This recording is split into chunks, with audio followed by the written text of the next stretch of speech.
Halo guys, balik lagi dengan gadget tadi di sini. Gue mau share pengalaman gue pakai Oppo A77s yang speknya bagus banget loh guys. Tapi nggak sampai seminggu udah gue jual lagi.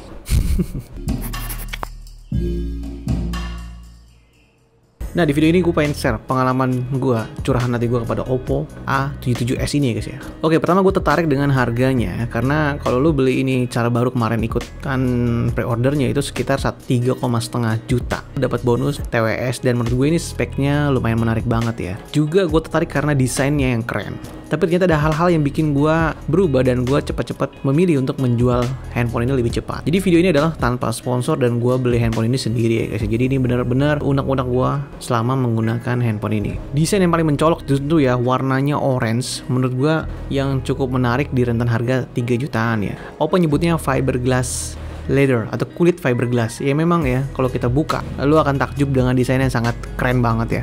Build quality-nya dan build materialnya keren banget. Leathernya walaupun gue ini bukan kulit asli ya, tapi ini terasa banget berkelas dan teksturnya itu premium banget guys.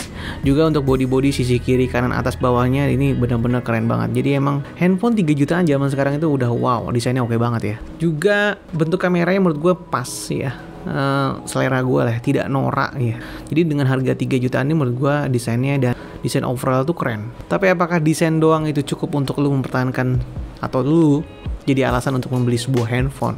Kita masuk ke jeroannya. Nah, ColorOS versinya udah terbaru, versi 12, juga Android 12. Untuk ColorOS, gue nggak pernah ngerasa ada komplain signifikan ya. Pertama, dia paling sedikit iklan dibandingkan dengan pesaing-pesaingnya ya. Dan menurut gue, ColorOS itu baik banget ya. Jadi itulah kenapa ya kalau menurut gue pribadi, handphone Oppo itu emang lebih mahal dibandingkan dengan kompetitornya. Karena dia ColorOS-nya tidak semenjual, nggak sejualan kayak pesaing-pesaingnya gitu ya. Nah, untuk display, jujur aja displaynya itu memang keren, 90Hz ya. Gue coba untuk kegiatan sehari-hari, untuk scroll-scroll sosial media, dan kita cek di UFO test 90Hz nya bagus dan konsisten.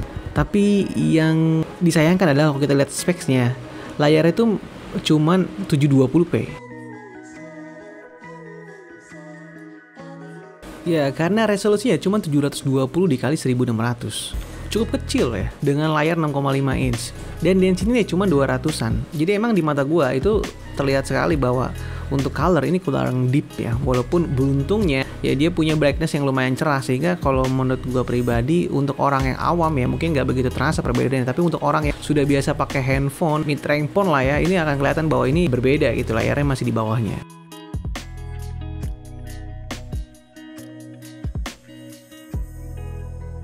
Nah, yang disayangkan adalah kemampuan dari CPU-nya. Sebenarnya oke sih ya. Kalau gue lihat di spek layarnya, dia ini pakai Snapdragon 680. Nah, Snapdragon 680 ini pakai core yang sebenarnya lumayan tinggi ya, 2,4 GHz dan Kryo 1,9 GHz ya. Harusnya secara spesifik itu harusnya lumayan tinggi ya. Pesaing-pesaingnya ini kayak Dimensity itu harus lebih unggul si Snapdragon. Tapi in reality, Antutu benchmark gue nggak nyampe 300.000, bahkan 250 ribuan. Dan si handphone ini tuh punya RAM extended yang bisa kita tingkatkan hingga 8 GB. Jadi kalau itu hitungannya 8 tambah 8 16 GB. Tapi ketika gue tes lagi dengan Antutu benchmark dengan extended RAM yang gue udah maksimumin ya, peningkatannya cuma sedikit, sekitar 260 sampai 270, nggak lebih dari 300 ribuan. Juga untuk full throttling test ya, CPU ini tuh menurut gua masih naik turun ya, performanya tidak begitu stabil. Jadi gue coba main game di Apex Legends, yaitu dia cuma dapat nilai dan game di average. Ya memang sih ya handphone 3 jutaan, tapi sebenarnya ada lawan yang lebih enak untuk main game di sini ya. Lu harus puas dengan kemampuan SD atau kemampuan yang standar tentu ya, bukan rata kanan, tapi minimal harusnya di mid range phone pun masih oke. Dan untungnya refresh rate-nya kebanyakan rata-rata di 40Hz ya untuk main game.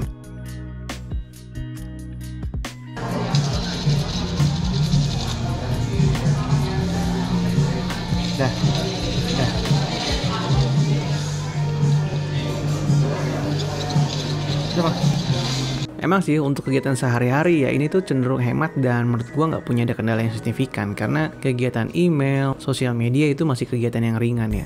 Tapi untuk main game ya lo harus puas dengan kondisi seperti itu gitu ya. Nah, salah satu yang bikin gua agak sedih ya dan gua memutuskan segera rasanya pengen cepet-cepet gitu adalah karena kameranya cuma punya satu, maksudnya sebenarnya dua sih, ya satu depth kamera ya, yang menurut gua sendiri sih tidak begitu signifikan rasanya. Dia masih menggunakan kamera utama 50 megapiksel nih yang banyak dipakai di handphone entry level ya sekarang. Jujur aja gua bukan fans dari resolusi 50 megapiksel yang ini ya, selain yang keluaran IMX Sony ya. Nah kalau yang ini tuh begini, jadi hasil kameranya depan dan belakang tuh cenderung over brightness bagi selera gue ya. Menurut gue itu terlalu terang untuk di outdoor maupun di indoor, ya itu sama aja. Jadi gue lebih suka kalau gue memanfaatkan bukaan yang gue kontrol sedikit. Jadi kalau gue foto biasanya brightnessnya gue turunin ya, gue lock dan gue turunin slidernya. Gue lebih suka mendapatkan warna yang lebih natural ya dibandingkan dengan defaultnya. Atau apalagi kalau AI-nya nyala itu kayak terang banget gitu ya. Jujur aja itu bukan selera gue.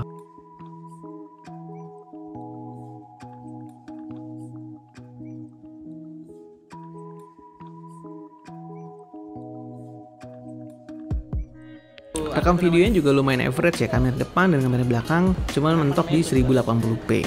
Ya understandable, cuman hasilnya ya average menurut gue pribadi ya.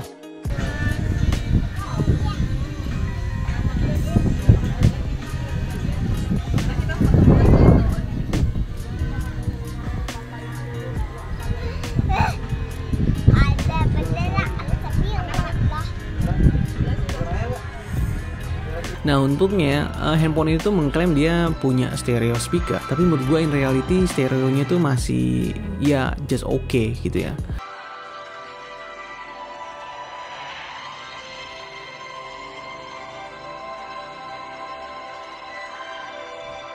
Untungnya dia punya headphone jack, jadi gue jujur aja ngerasa seneng headphone jack di handphone yang mid-range phone itu.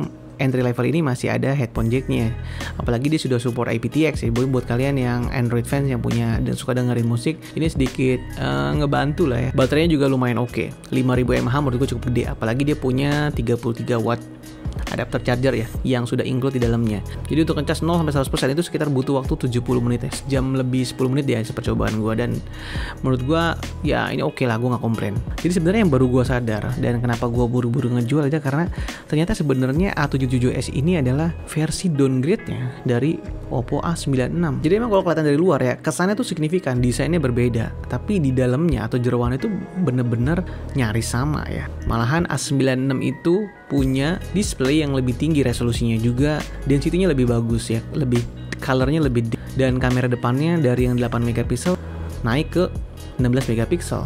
Harga di pasaran A96 itu sekitar 3,5-an, yaitu hampir sama dengan A77s yang baru keluar. Ya meskipun ada selisih mungkin nanti ya in reality di pasaran 350.000, tapi lu dapat storage yang 256 dengan layar yang lebih unggul dan kamera selfie yang lebih besar. Jadi menurut gua itu adalah segmen yang menentukan gue harus ngejual dengan cepat-cepat ya, karena gue sendiri kurang begitu excited ya, walaupun in design ya luar biasa ya. Gue harus akuin desain di A7 ini lumayan keren gitu. Nah sayangnya casing belakang yang kulit ini itu cuma ada di warna yang orange. Jadi kalau kalian pilih warna yang black itu nggak ada, bukan kulit ya, bukan fiberglass kulit gitu, tapi sebenarnya warna hitamnya juga tetap keren ya. Nah tapi lagi-lagi nih, kalau kalian bandingkan dengan A96, desain yang kulit itu tidak ada kalau kalian pilih warna black, begitu deh.